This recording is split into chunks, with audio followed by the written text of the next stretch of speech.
শুরু করছি in the light off history ইতিহাসের আলো ইউটিউব চ্যানেলে তৃতীয় সেমিস্টারের ঊনবিংশ বিংশ শতকের উপনিবেশবাদ এবং সাম্রাজ্যবাদ এই অধ্যায়ের উপরে আমরা উপনিবেশগুলোকে দেখেছি এশিয়া, ইউরোপ, আফ্রিকা, লাতিন আমেরিকার দেশগুলোতে ছড়িয়ে পড়েছিল এবং এই উপনিবেশগুলোকে তিন ভাগে ভাগ করা যায়। একটি হচ্ছে কোনো কোনো দেশের সমগ্র অংশে ঔপনিবেশিক শক্তিগুলি সরাসরি শাসনে ছিল, কোনো কোনো ক্ষেত্রে আধা উপনিবেশ ছিল এবং কোনো কোনো ক্ষেত্রে দেখা যায় যে এগুলো উপনিবেশে পরিণত না হলেও প্রতিবেশী উপনিবেশ থেকে সেখানে উপনিবেশের নিয়ন্ত্রণ চলতো।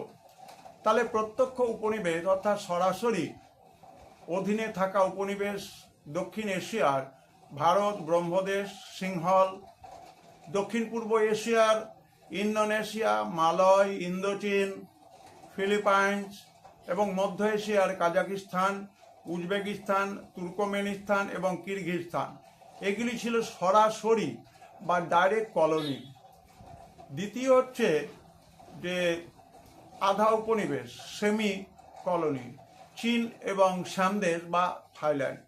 তৃতীয় হচ্ছে উপনিবেশ নয়, কিন্তু যেহেতু উপনিবেশ আশেপাশে সেই জন্য বলা হতো উপনিবেশ প্রভাবাধীন অঞ্চল, নেপাল, আফগানিস্তান, পারস্য এবং জাপান।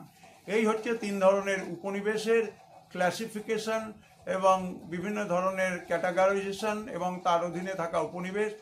প্রিয় ছাত্রছাত্রীরা যারা তৃতীয় সেমিস্টারের উচ্চ মাধ্যমিক শিক্ষা সংসদে সেপ্টেম্বর মাসের পরীক্ষার জন্য তৈরি হচ্ছ, তাদের জন্য এই ভিডিওগুলি তোমরা শিক্ষক শিক্ষিকার সাহায্য নিয়ে এমসিকিউ কোশ্চেন এবং তার প্রশ্ন ও উত্তর ব্যাঞ্চ তৈরি করবে, নিজেদের কাজে লাগাবে। সবাই ভালো থাকবে, সবাই সুস্থ থাকবে।